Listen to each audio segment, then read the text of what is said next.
Seja muito bem-vindos ao Mesa de Debates. Aqui quem está falando é o Guilherme e vamos dar continuidade aqui à nossa programação da semana, trazendo aqui debates, conversas, discutindo sobre a situação, né, da classe trabalhadora frente a esse momento aí de crise econômica, crise política, crise ambiental e, como eu falo, dali crise aí aqui no Brasil, mas também aí no mundo inteiro. E no dia de hoje estou recebendo aqui o José Milton, ele que é da base do Sintracef, do Sindicato dos Servidores Municipais do Rio de Janeiro. E a gente vai conversar um pouco aí sobre como que anda, né, a categoria e também, né, como que o José vê um pouco aí da nossa política nacional. Então, José, antes da gente começar, por favor, fale um pouquinho aí de você. Bom dia, Guilherme. Posso fazer uma pequena correção aí?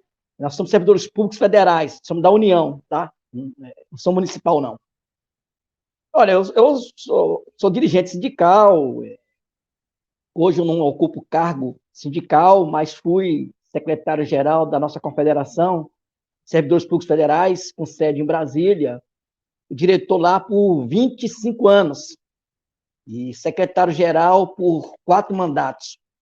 E veio uma saída para dar uma respirada, que o movimento sindical ele é cansativo, mas é importante para o exercício da democracia. E no caso nós, que somos da administração pública federal, é extremamente importante o sindicato, para que as categorias e o próprio serviço público possa ter melhores condições, trabalhadores de melhores condições de trabalho e a população que precisa de serviço público, melhores condições para serem atendidas.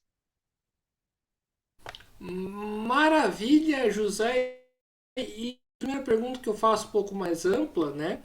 Como que anda a situação aí da categoria? Quais são as demandas, as reivindicações, né, que a categoria está fazendo hoje, nos dias de hoje?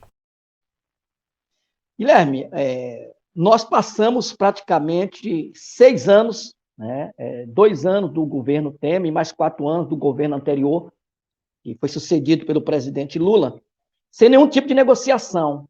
Então, a categoria, né, qualquer categoria, seja ela do setor público, seja ela do setor privado, que passa 6 anos com seus salários congelados, passa por dificuldades, né, e conosco não é diferente. Então, as demandas represadas durante esses 6 anos, elas são bastantes, e a gente está na expectativa e na esperança que a gente consiga avançar nessas demandas no governo do presidente Lula, né, que está com 100 dias, mas que já abriu o processo de negociação com as entidades que representam os trabalhadores do Serviço Público Federal. Teve negociações já a partir do mês de fevereiro. A primeira negociação ela não foi o que os trabalhadores pediram, mas a gente até entende, né, porque o orçamento que o presidente assumiu ainda foi elaborado pelo presidente anterior, mas a gente avançou aí numa proposta que já foi apresentada e foi aceita pelos trabalhadores de 9% de reajuste, né, na remuneração salarial, e mais um plus de R$ 200 no auxílio alimentação, que também estava congelado nesses últimos 6 anos. Evidentemente que não foi aquilo que a categoria desejava, mas a categoria entendeu que era um importante passo, esse processo que foi concluído, né, porque já foi um termo de acordo assinado, o governo já encaminhou o projeto, né, a partir de abril agora, que a gente recebe em maio, esse percentual de 9% e mais o aumento do auxílio alimentação. É evidente que ficou pendente ainda várias demandas, principalmente o auxílio, o plano de saúde, né, a per capita, que também está congelada por esses 6 anos. Mas é um processo que está avançando, Guilherme. Maravilha. E você falou aí do orçamento, né? É, para vocês é hora de o sindicato reivindicar tudo que tem que reivindicar, né? Ou é hora, né, da gente estar apertada aí no cinto? Olha, Guilherme, os trabalhadores do Serviço Público Federal já vêm apertando o cinto por 6 anos, né? Então, enquanto as outras categorias tiveram suas negociações, seus acordos coletivos, né? Seus reajustes ao longo dos 6 anos. Então, a perda hoje, somando, né, os governos passados, ela está em torno de aproximadamente 50%. Isso significa que cair o poder aquisitivo desse trabalhador e dessa trabalhadora quase 50% do que ele recebia em 2017. Então, Guilherme, nós entendemos, né, que as demandas são muitas, entendemos que o governo que assumiu tem muita coisa para fazer, porque na nossa avaliação foram 6 anos de desmonte, e os 4 anos, então, foi muito acentuado a administração pública. Eu falo particularmente da administração pública, né? Ela foi desmontada, ela teve os seus quadros esvaziados, e quando não foi esvaziado, foram impedidos de exercer as suas funções. Então, é preciso que seja reconstruída a administração pública, que ela foi praticamente destruída.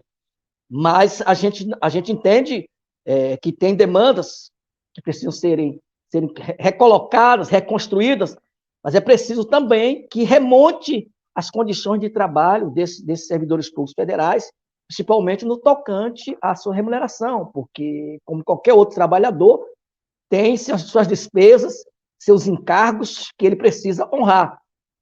E a gente tem um quadro muito ruim hoje dos trabalhadores do Serviço Público Federal, pesquisas aí que apontam, inclusive do DIEESE, que quase 90% se encontram endividados, ocasionados por 6 anos sem ter nenhuma reposição salarial.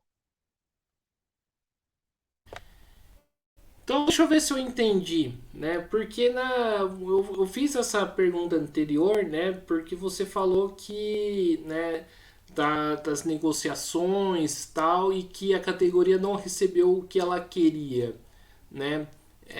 Eu queria que você explicasse então, né, essa lógica, né? Porque se isso não foi apertar os cintos, é o que então? Tá, entendi. Não, na verdade, o processo, Guilherme, ele continua em curso, né? O compromisso do governo é continuar essa negociação, né? O governo reconduziu de volta a Mesa Nacional de Negociação Permanente, que foi construída em 2005, né? No primeiro mandato do presidente Lula. Esse é um espaço de diálogo, como as outras categorias do setor privado têm, o espaço de diálogo, né? Que a gente chama de negociação coletiva, que a todo ano os trabalhadores do setor privado têm esse espaço para negociar as suas reivindicações, seus salários. Essa mesa foi restituída, o governo entende que tem perdas salariais, o governo entende que tem um congelamento de salário que deixou uma situação muito ruim, né, para esses trabalhadores e trabalhadoras. O que eu disse é o seguinte: claro que a proposta que foi apresentada ao governo foi de 27%. Se for olhar essa lógica, você tem razão, né? 9% significa que nós apertamos mais uma vez o cinto. Evidentemente que 27 para 9 é uma diferença substancial. Mas esse processo continua, o governo se comprometeu de continuar as negociações, inclusive para garantir que na lei de diretrizes orçamentárias, né, que o governo manda nos próximos dias, e também a lei orçamentária anual, que tem que mandar até os meados de agosto, esteja minimamente contemplado aquilo que for possível avançar nas negociações com os representantes dos trabalhadores. Nesse sentido, você tem razão. Houve um aperto, sim, de cinto dos trabalhadores, né? Porque de 27 para 9 você há de convir que é uma diferença substancial. Qual é o piso salarial aí dos servidores federais aí do Rio? Olha, Guilherme, o piso salarial, na verdade, ele é um piso nacional, né? Como nós somos servidores públicos federais, o salário ele é único de acordo com o cargo e a carreira que você ocupa. Ele é único tanto para o estado do Piauí como para o Rio de Janeiro e São Paulo, né? O que eu posso te dizer, não tem um piso, porque eu vou te explicar o porquê. Porque são diversas carreiras, né? Evidentemente que tem dois segmentos que são base para sustentação da administração pública, que é os trabalhadores e trabalhadoras da Seguridade Social, que são da área da saúde e da área do trabalho. É um grande contingente de pessoas, mas que detém um dos menores salários da administração pública. E o outro segmento, que é um pouco maior do que o da Seguridade, é o Plano Geral do Poder Executivo, que são trabalhadores e trabalhadoras que trabalham na administração direta. Eles são encarregados de manter a máquina pública funcionando. Esses dois segmentos, Guilherme, têm um salário muito, muito abaixo em relação a algumas carreiras. Vou citar aqui três carreiras, e não quero dizer que as carreiras que eu estou citando, elas recebem muito. Na nossa opinião, elas recebem o que deve ser recebido, né, pela responsabilidade que eles existem, que eles exercem na administração pública federal. Vou te falar, os trabalhadores auditores fiscais do Ministério da Fazenda, que é um salário bem melhor do que esses dois segmentos que eu citei. Outro setor são os companheiros da ciência e tecnologia, que exercem um papel extremamente importante na área de pesquisa, na área de tecnologia, que é um salário também bastante melhor do que esses dois segmentos. E tem a Polícia Rodoviária Federal e a Polícia Federal, que detém também um salário bem acima desses dois segmentos. Então, para falar num piso, fica difícil devido a essa diferença entre segmentos, entre carreiras, né? Mas hoje, eu posso te dizer que tanto o segmento da Seguridade como o segmento do Plano Geral do Poder Executivo, o PGPE, o nível intermediário, que é o nível técnico, ele está na faixa aí de 4.500 a 5.000 reais, o nível médio. Eu estou falando isso já no último padrão desse segmento. Não estou falando aquele que presta concurso público, né, hoje entra. Esse está na faixa de 2.000 reais. Mas quem já tem aí 20 anos de trabalho, 25 anos, está na faixa de 4.500 a 5.000, o nível técnico. O nível superior gira em torno aí de 8 a 10.000 reais, o nível superior. Também final de carreira. Na fase inicial, é em torno de 4.000, 4.500 reais. Ao contrário dessas carreiras que, que têm uma remuneração mais adequada, gira aí em torno de aproximadamente um nível técnico de 8.000 a 9.000 reais em finais de carreira. Início de carreira em torno de 5.000. Né? O nível superior gira em torno aí de 16.000 reais. Então, você vê que é uma diferença substancial. Né? Se for olhar os auditores fiscais, ou a Polícia Federal ou Rodoviária Federal, aumenta mais ainda esse espaço, ele aumenta mais ainda, entendeu, Guilherme? Então, o piso, né? Hoje o piso é em torno, que é o inicial, está em torno de R$ 2.000, R$ 2.500, que é a Seguridade Social, e o PGPE, que é o Plano Geral do Poder Executivo. Perfeito. José, você falou aí das negociações do governo, né? E você citou aí essa câmara, né, de negociação que se abriu aí com o novo governo Lula. Primeiramente, como que tem sido essas negociações, né? E essa reunião aí que vocês fazem, né, aí com o atual governo? O que é discutido? O que sai de lá? Né? Acho que é importante, né, os trabalhadores saberem, né, sobre isso. A Mesa Nacional de Negociação é um espaço de negociação, né? a gente não pode chamar de negociação coletiva, porque a administração pública ainda não instituiu a negociação coletiva, mas ela é similar à negociação coletiva. Nesse espaço tem a representação do governo, né? Uma das pessoas responsáveis para conduzir esse processo de negociação, representando o governo Lula, é o doutor Sérgio Mendonça, que é o secretário de Relações de Trabalho e Gestão, né, do Ministério da Gestão. Ele é o responsável para conduzir, logicamente, com os seus assessores, para conduzir esse processo negocial. Na parte dos representantes dos trabalhadores, tem várias entidades que representam os trabalhadores, né? A maior entidade é a CONDICEF, né? É a Confederação dos Trabalhadores do Serviço Público Federal, que essa detém uma base de representação de 80% desses trabalhadores. Tem também a FENASP, que é a Federação do Seguro Social, tem a Federação da Polícia Rodoviária, tem a Federação da Polícia Federal, tem a Federação dos Auditores Fiscais, ou seja, tem toda a representação desses trabalhadores, eles são constituídos nessa mesa. Então, são várias entidades. Hoje, deve gerar em torno de entidades sindicais, Guilherme, em torno de aproximadamente 18 a 20 entidades de nível nacional que sentam à mesa para discutir aí com o governo a pauta dos trabalhadores.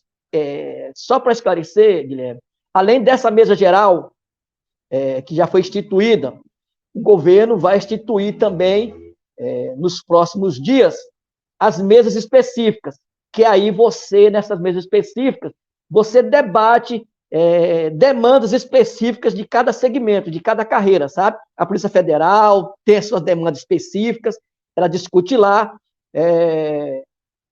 O pessoal da Ciência e Tecnologia tem uma mesa também específica para discutir demandas específicas, aí vem o pessoal da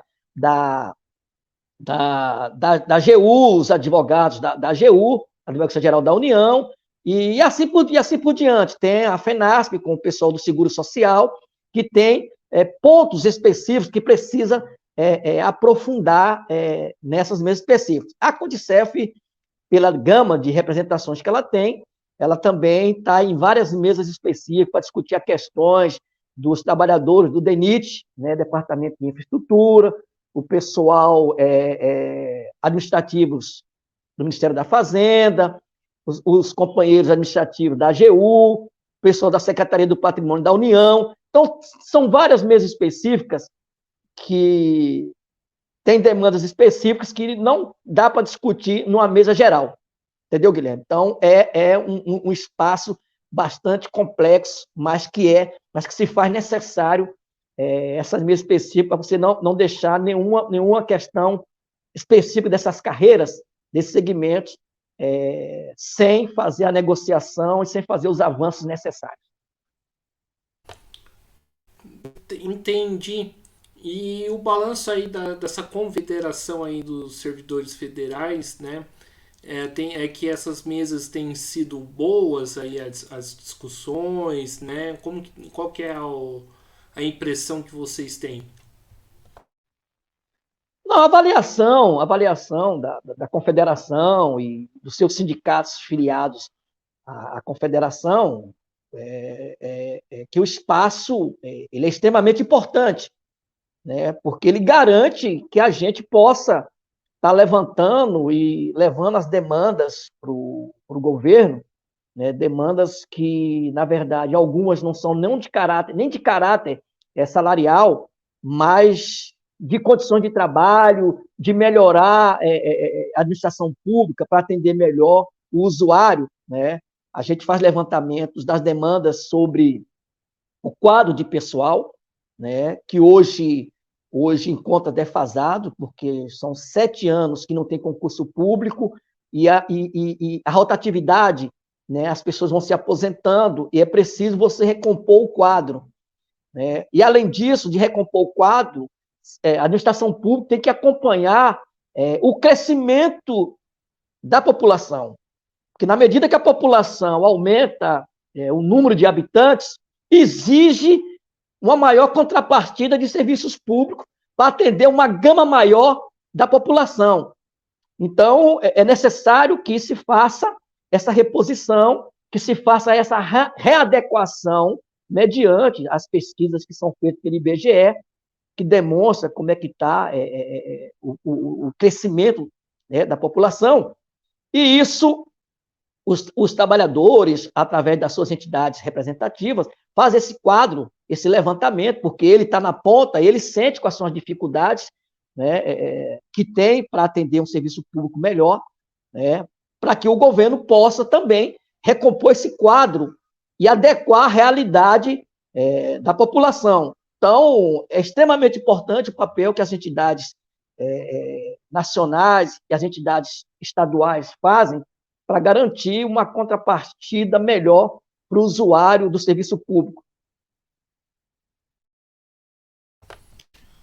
Entendi. E como que fica a questão das lutas, né? Porque na visão do sindicato é importante só essas negociações ou tem que mobilizar a categoria, tem que lutar, né? Tem que fazer a discussão aí na base? Guilherme, nós entendemos e sabemos, né, que só o processo negocial ele não avança, né? O governo tem as suas amarras, tem as suas dificuldades e nós temos as nossas necessidades. E a gente sabe que o processo de mobilização ele é fundamental para avançar você Só os representantes na mesa nacional de negociação ou nas mesas específicas não é suficiente para você ver atendido boa parte das suas reivindicações. Então, o processo de mobilização nos estados ele é fundamental para que as coisas avancem em Brasília. Então, a entidade nacional ela tem os seus fóruns de discussões, as suas plenárias nacionais que são realizadas mensalmente, e dependendo das demandas, quinzenalmente, e tem que orientar os seus sindicatos de base na condução desse processo de mobilização. O sindicato tem que estar fazendo as discussões junto aos órgãos que ele representa, nas assembleias locais de trabalho e assembleias gerais, processo de mobilizações, em alguns momentos, quando a coisa aperta muito, não está descartado um processo mais intenso, que a gente chama os companheiros e companheiras a greve, quando a coisa não avança, que encalha, aí é necessário também um processo de mobilização mais intenso, Guilherme. Então, se faz necessário um processo de greve ou de paralisações pontuais, com atos nos estados, com passeatas em Brasília, porque a gente sabe que essa pressão em Brasília ela se faz necessário para que os representantes do governo sintam, né, a pressão dos trabalhadores, né, e essa pressão ela é fundamental para também fazer com que o governo se sensibilize, né, com as reivindicações desses trabalhadores e trabalhadoras. E concretamente, como que isso tem sendo feito? Olha, Guilherme, nos últimos anos, eu quero me reportar aí os últimos 6 anos, esse processo se deu, né? Foi apresentado a pauta de reivindicação, houve mobilizações, não houve greve nesse período, mas houve mobilizações, houve pressões dos trabalhadores com passeatas, com manifestações em Brasília, mas eu quero te dizer que a falta de compromisso dos dois governos anteriores, um governo aí que foi ocupado através de um golpe dado à presidente Dilma, o Michel Temer, 2 anos, quanto o outro anterior, foi de total desrespeito aos trabalhadores e às trabalhadoras do Serviço Público Federal, na verdade, total de respeito com a população, porque a qualidade do serviço público, se ela não é boa, se ela não é adequada, ela ficou bastante aquém do que ela era antes desses dois governos tomarem posse e governar durante 6 anos. A população sentiu muito na pele o quanto os serviços públicos caiu a sua capacidade de atender a população. Isso é uma reclamação generalizada dos próprios usuários. Evidentemente que esse processo de mobilização ele vai continuar, Guilherme.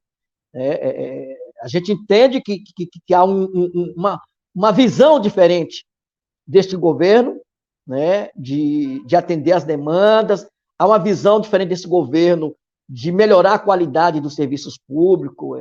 Eu não estou aqui para fazer campanha de nenhum governo, mas a própria mídia, a grande mídia, e vocês das redes sociais acompanharam a quantidade de serviços sociais que foram reintroduzidos, né, na administração pública através desse governo em apenas 100 dias. Evidentemente que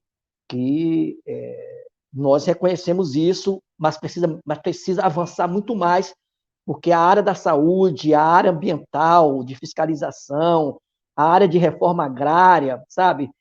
A área de fiscalização, ela decaiu muito o seu poder de exercer essas funções. É preciso remontar isso de novo, porque a gente precisa ter melhores serviços públicos para garantir, inclusive, um maior crescimento do país, né? Porque esse segmento ele é extremamente importante para alavancar o desenvolvimento do país. Então, esse processo ele vai continuar, mesmo a gente reconhecendo que tem avanços, que houve avanços e que se aponta novos avanços para a administração pública federal, mas esse processo de mobilização, no nosso entendimento, ajuda o próprio governo a acelerar mais ainda a reconstrução dos serviços públicos. Entendi. E José, fala um pouco mais das condições de trabalho aí da categoria. Olha, Guilherme, seus ouvintes, seus seguidores, eu vou dar um exemplo aqui bem claro, para que nós vivemos isso, né? Nós vivemos isso. A área de meio ambiente, no governo anterior, ela foi totalmente desmontada, né? Portarias e decretos e projetos de leis desmontaram a área de fiscalização ambiental, deixou a área ambiental ao bel prazer dos grileiros, daqueles exploradores de madeira, né? Você vê aí, né, a reserva Yanomami foi tomada por extração de minérios irregular, né? A área que era preservada para uma nação Yanomami, ela foi totalmente devastada. Por quê? Porque o governo anterior desmontou toda a área de fiscalização, toda a área que regrava a área ambiental. Isso é um exemplo. A área da saúde, né, principalmente na área aí, nesse período de pandemia, e a gente ainda está com resquícios da pandemia, a Covid ela não foi embora definitivo, o quadro do Sistema Único de Saúde totalmente defasado, né? Os trabalhadores, as trabalhadoras, olha, se alguém tem que ser chamado de heróis, esses trabalhadores e trabalhadoras do SUS fizeram milagres, né? Fizeram milagres mesmo com as dificuldades impostas pelo governo anterior.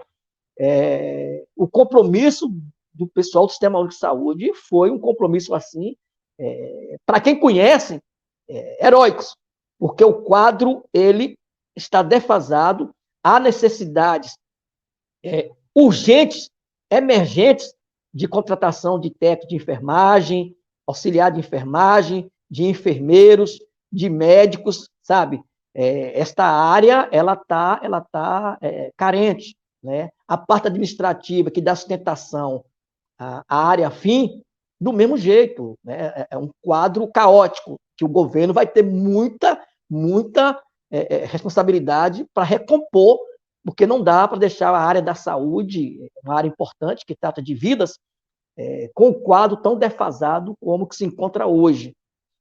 E isso se retrata, Guilherme, os seus ouvintes, seus seguidores, em uma radiografia geral da administração pública. Olha, por exemplo, assim, fazer reforma agrária não é questão ideológica, porque esses assentamentos que são colocados são esses assentamentos, e na maioria da agricultura familiar, que produz e que dá sustento interno de alimentos para a população. Porque o agronegócio, e aqui eu não estou aqui fazendo críticas negativas, o agronegócio ele produz para exportar. O consumo interno, basicamente, hoje, levantamento aí das áreas especializadas, 80% a 90% do produto interno de consumo de alimentos pelas agriculturas familiares. São pequenos e micros agricultores que garantem o sustento do alimento interno, que gera emprego, que gera renda, porque os supermercados e mercados vendem mais, portanto, contratam mais. Então, é extremamente importante você ter um mercado interno aquecido, né, com ofertas, porque você gera um dinheiro que circula internamente aqui, que é importante. E isso, o INCRA, que é responsável, né, para efetivar e legalizar os assentamentos, e legalizar as reformas agrárias, ele foi desmontado. Né? O INCRA praticamente ficou inoperante durante 6 anos. Então, só estou dando, te dei exemplo aí de 3 segmentos para vocês e os seus seguidores, ouvintes, de como é que está a administração pública, como é que está o serviço público, né? A carência de pessoas, e isso termina rebatendo no usuário que precisa, né, desses serviços públicos. Sim, ô José, quando a gente fala de serviço público, a gente escuta, né, uma opinião que é bastante infeliz, né, no meu ponto de vista, de que os serviços públicos são ruins, né, porque é público simplesmente e por isso teria que privatizar. Você aí que atua no sindicato, né, embora não seja a direção, né, mas atua no sindicato de servidores públicos federais, o que você pensa aí dessa visão de que o serviço público é ruim e por isso tem que privatizar? Olha, Guilherme, essa é uma lógica, que o mercado, né, e aqueles que exploram o mercado da área de saúde, que exploram o mercado da área da educação e outros segmentos mais, tenta colocar na cabeça, na mente do trabalhador e da trabalhadora, né, usuários desses serviços públicos, essa negatividade dos serviços públicos, né? Vou citar aqui exemplos. Por exemplo, as melhores e maiores universidades, né, que têm uma avaliação não só interna, mas externa, do seu grau de competência, são universidades federais. Né? E por isso, elas são tão concorridas. Né? Não é porque elas são públicas, porque elas são públicas e porque elas dão melhor qualidade aos profissionais que vão para lá estudar. São das universidades públicas federais que saem os melhores médicos, os melhores engenheiros, os melhores arquitetos, né? Isso é fato, né? Isso é fato. A Fiocruz, que é um instituto, né, de pesquisa que elabora vacinas, tem reconhecimento internacional como um dos maiores institutos na área de pesquisa de vacinas, né? O Instituto Butantan é outro, é um instituto estadual, mas é público, é outro que tem reconhecimento internacional. E foram dois institutos fundamentais para salvar vidas na produção ou no preparo das vacinas da Covid. Estou te dando esses exemplos e posso dar outros mais, de que, por exemplo, privatizaram a Telebrás e há uma reclamação agora que tem que restatizar a Eletrobras, porque os serviços que a Eletrobras prestavam de qualidade, apesar de serem privados, caíram a sua qualidade. Perfeito? Você faz uma pesquisa junto ao SPC, os maiores índices de reclamações são da área de telefonia, que foram privatizadas porque prestam mau serviço, mas foram privatizados, deveriam ser de excelência. Então, Guilherme, nós temos vários exemplos de vários órgãos que foram privatizados e que mantêm um serviço de péssima qualidade. Eu vou citar aqui um exemplo aqui do estado do Rio de Janeiro,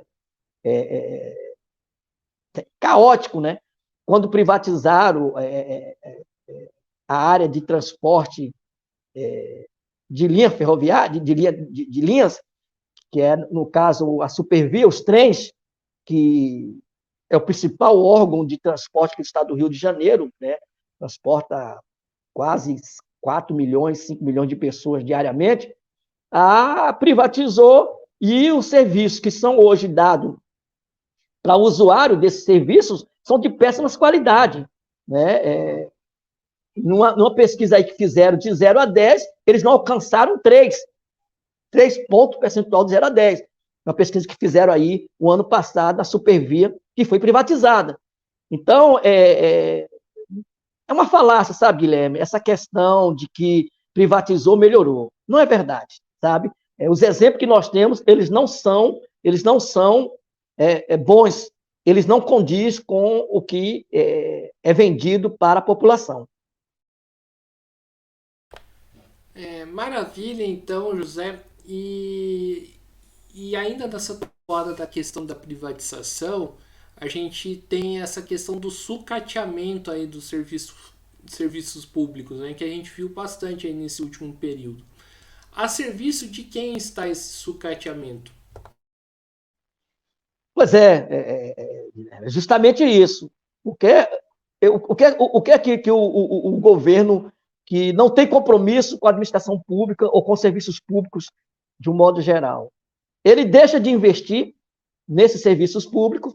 Eu quero dar um exemplo que durante os últimos 4 anos as universidades ficaram com o pires na mão, né, porque não tinha dinheiro nem para pagar rede de energia elétrica, nem água.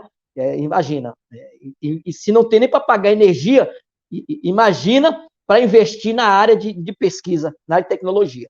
Então, a intenção era qual? Era, vou deixar de investir para poder mostrar para a população que as universidades elas não dão um bom produto, né? Portanto, tem que vender, tem que privatizar para que elas melhorem as condições. Isso foi feito, né? A tentativa de privatizar a educação, né? No início do governo, a tentativa de privatizar todo o Sistema Único de Saúde, ou seja, entregar toda essa área que é fornecida de forma gratuita, universal, ao usuário, né, pobre, né, que é o pobre que precisa, entregar para a iniciativa privada. Evidentemente que houve uma reação do conjunto dos trabalhadores, e aí da área de saúde e outros trabalhadores, né, no tocante a privatizar o Sistema Único de Saúde, como também as universidades. Houve um processo de mobilização e que o governo anterior, o governo entreguista, né, vamos dizer assim, não conseguiu dar cabo aos objetivos dele. Então, na verdade, quando você faz o sucateamento do serviço público, por trás disso tem uma função, que é dizer para o povo que precisa, que, olha, está ruim, porque é público. Se nós privatizarmos, ele melhora. Só que o governo não diz que aquilo que ele usa hoje de forma gratuita, porque, na verdade, não é gratuita, porque você paga através de impostos. Mas é uma forma de dizer assim, você não desembolsa na hora o dinheiro para ser hospitalizado, para ser atendido no Sistema Único de Saúde ou nas universidades, que se privatizar, ele não vai ter acesso, porque vai ser pago. Se eu tiver que fazer uma consulta, eu vou pagar R$ 100, R$ 150, sei lá, dependendo da especialidade. Se eu for na área odontológica, eu vou pagar pelo tratamento odontológico que eu vou fazer, né? E as universidades, da mesma forma, eu vou pagar para aquele curso que eu optar em fazer, seja medicina, seja engenharia, contabilidade, eu vou pagar. Então, significa que eu não vou ter acesso. Então, significa que eu não vou ter acesso. Eu não tendo acesso, eu vou ficar míngua. Então, na verdade, é uma maldade o que os governos anteriores tentaram fazer com a falta de investimento nos serviços públicos, que presta serviço importante para a população pobre, né? Porque o rico e classe média não precisa do sistema único de saúde. Em tese, né? Porque, na verdade, se não fosse o sistema único de saúde, as vidas que foram salvas, tanto da classe pobre como da classe média e rica, não teria ocorrido, né? Em vez de 700 mil, nós teríamos aí 3, 4 milhões, 5 milhões de mortes, se não fosse o Sistema Único de Saúde atender essa gama da população brasileira.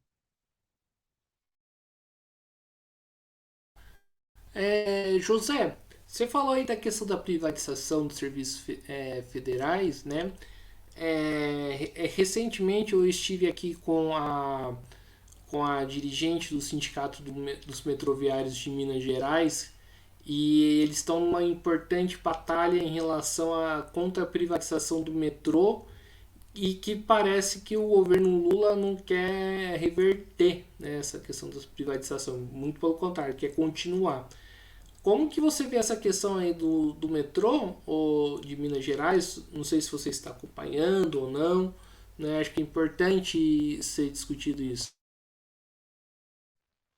Olha, Guilherme,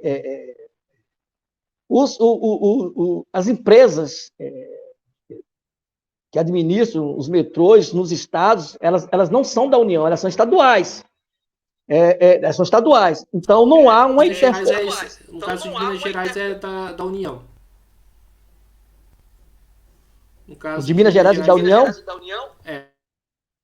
Olha,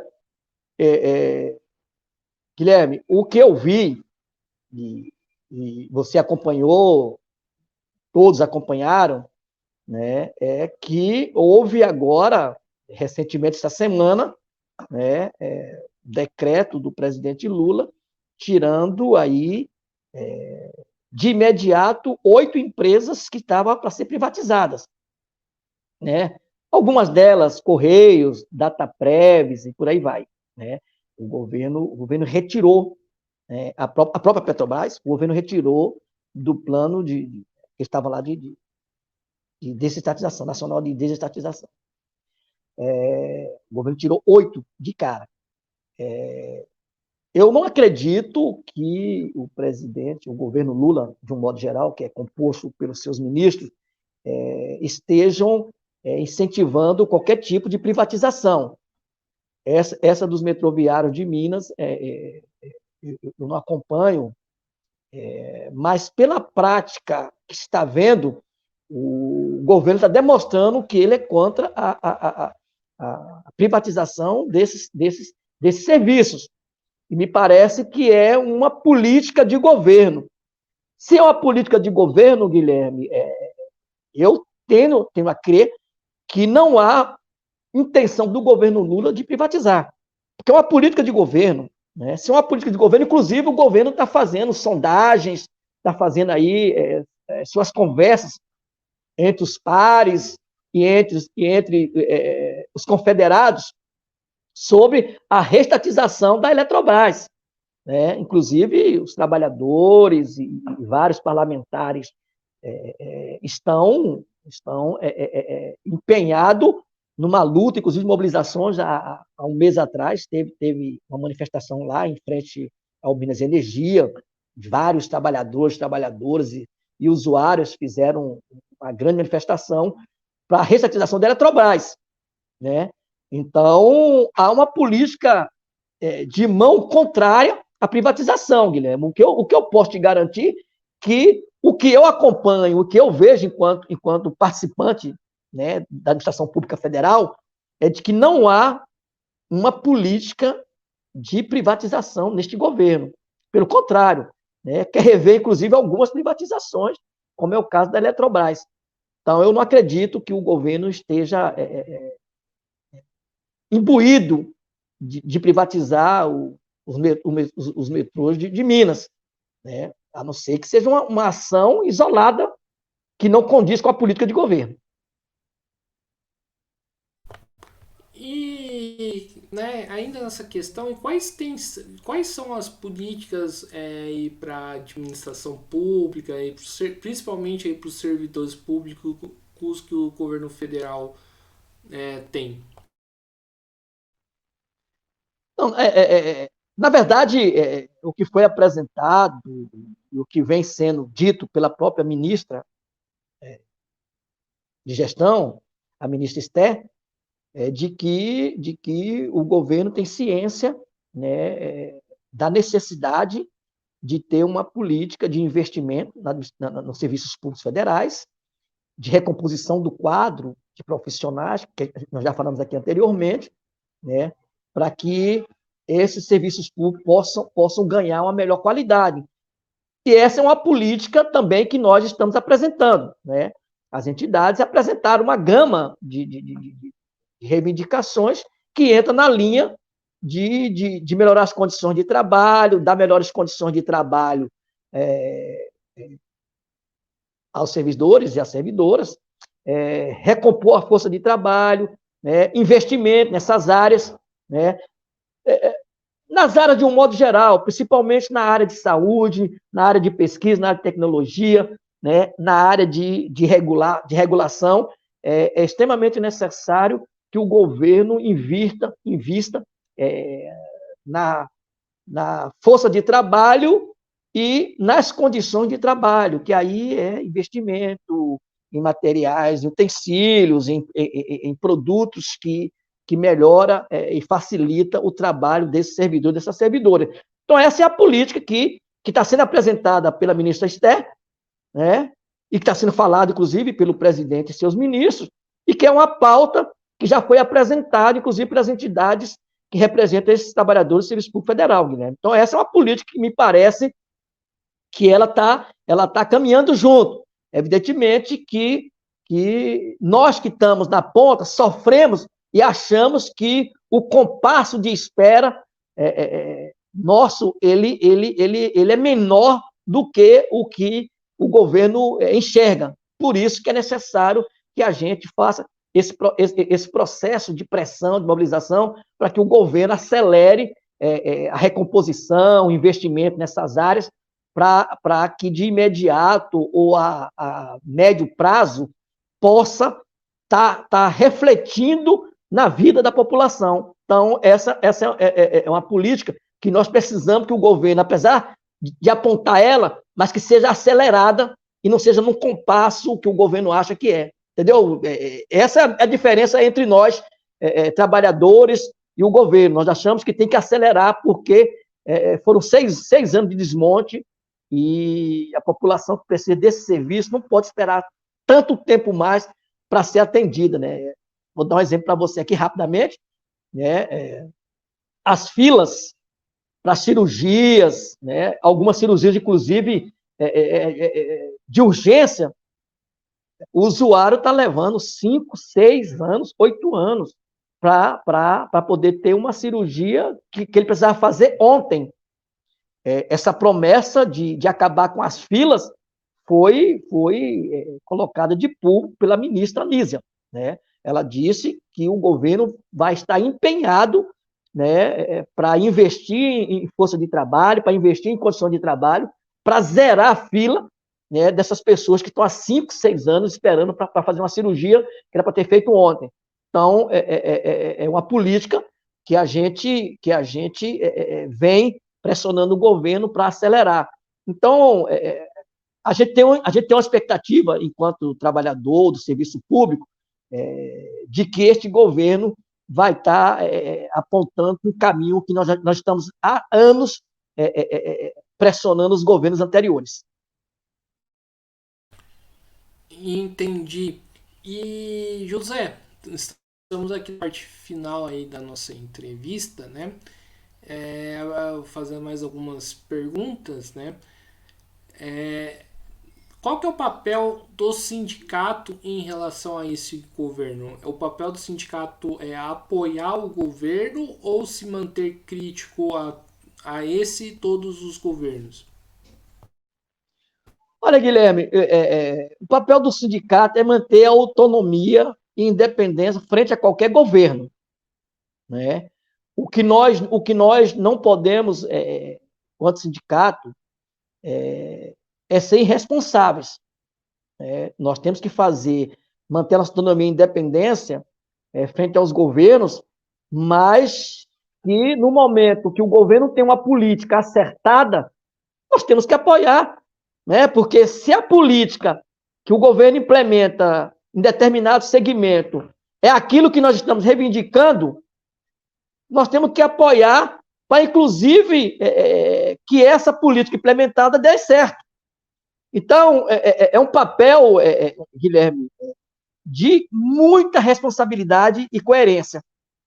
Se nós estamos dizendo que o governo tem que recompor o quadro de trabalhadores nas diversas áreas da administração pública federal, e o governo apresenta vários editais de concursos públicos para recompor essa força de trabalho, os sindicatos têm que apoiar, certo? E incentivar que esses concursos possam ser o mais rápido possível, é aquilo que eu te falei, né? Que seja o mais rápido possível para recompor o mais breve possível essa carga de defasagem no quadro de pessoal. Então, é uma questão, Guilherme, de maturidade, né, e responsabilidade e coerência. Né? Nós vamos manter a nossa autonomia e independência, vamos pressionar o governo, mas vamos reconhecer que quando a medida for acertada, tem que ter o apoio do sindicato para que essa medida seja bem sucedida. Senão, é incoerente a nossa parte dizer, olha, tem que recompor a força de trabalho, e na hora que o governo busca fazer isso, a gente entra com uma ação política contrária a essa medida. Então, isso é incoerente. Então, vamos apoiar quando estiver no caminho certo e vamos rebater e pressionar quando a medida do governo for contrária àquilo que nós estamos reivindicando ou que seja aquilo que seja de interesse do usuário do serviço público.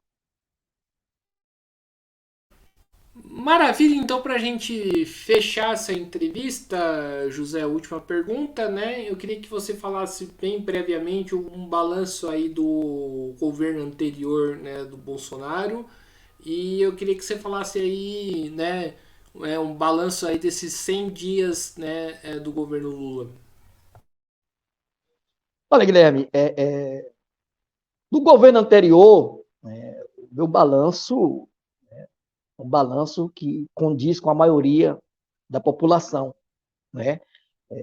Balanço negativo, né? Um governo na figura do seu presidente e de seus ministros, do presidente, que no momento crítico, né, que a população viveu, né, de 2020, 2021, negar que a Covid ia fazer o estrago que fez, e seria pior se não fosse o Sistema Único de Saúde, incentivar aglomeração, negar a importância da vacina, sair nas ruas incentivando que as pessoas não usassem máscara, né, negando ao Sistema Único de Saúde as condições ideais para combater a pandemia.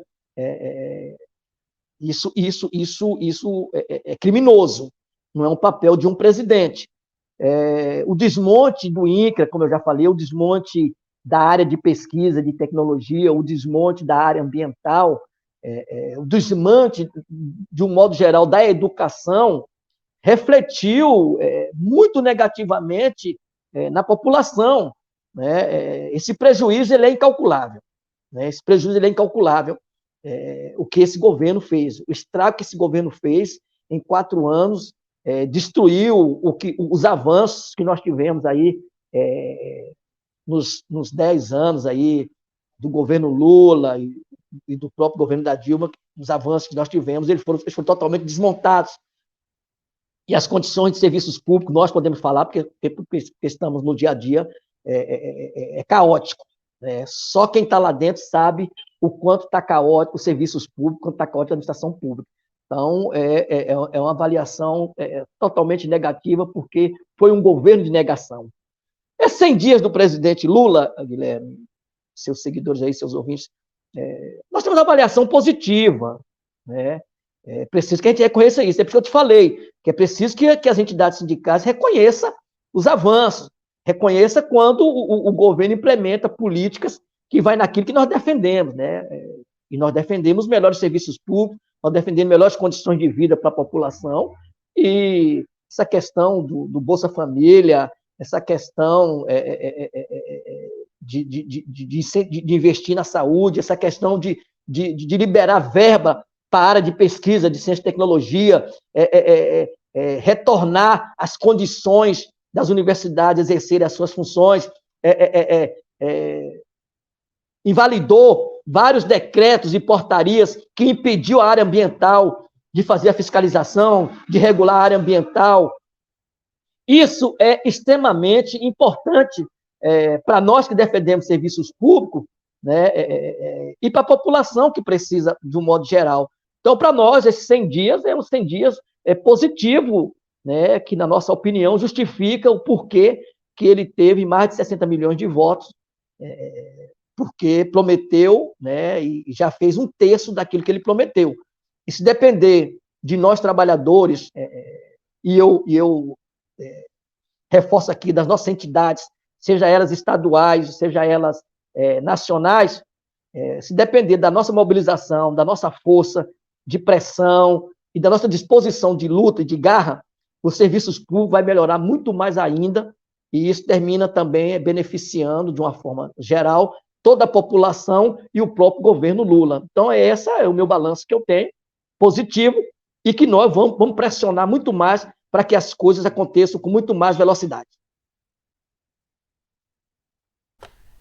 Então é isso aí, pessoal, né? Estamos aqui encerrando aqui a entrevista do Whats. Quero aqui agradecer a presença do José Milton Costa aí pela participação, pela boa conversa, né? Dizer que gostei bastante aí da nossa entrevista, e passo a bola aí novamente para ele fazer as suas considerações finais. Primeiro, agradecer, Guilherme, ao espaço, né, essa mesa de debates, um espaço das redes sociais que está tomando corpo, está tomando força, né, porque forma opiniões livres e independentes de qualquer tipo de pressão, né, são espaços como esse, né, que estão surgindo nas redes sociais, que levam a informação verdadeira, sem camuflagem, para a população que hoje tem nas redes sociais o seu maior veículo de informação. Isso está comprovado pelas pesquisas que foram feitas pelos especialistas.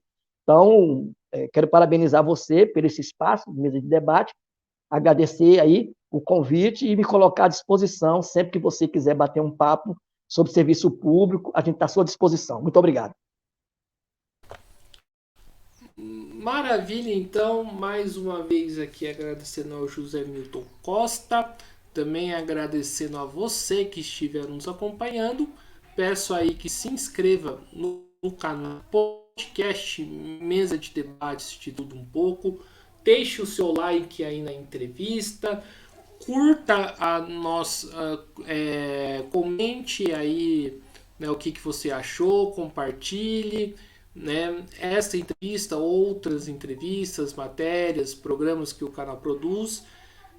Curta a nossa página no Facebook, podcast Mesa de Debates de Tudo Um Pouco.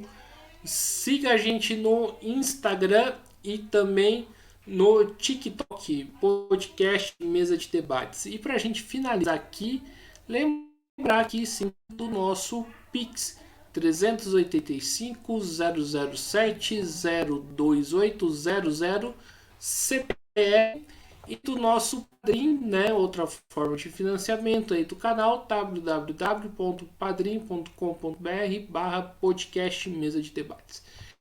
Então é isso aí, pessoal. Daqui a pouco eu volto. Forte abraço a todo mundo e fui!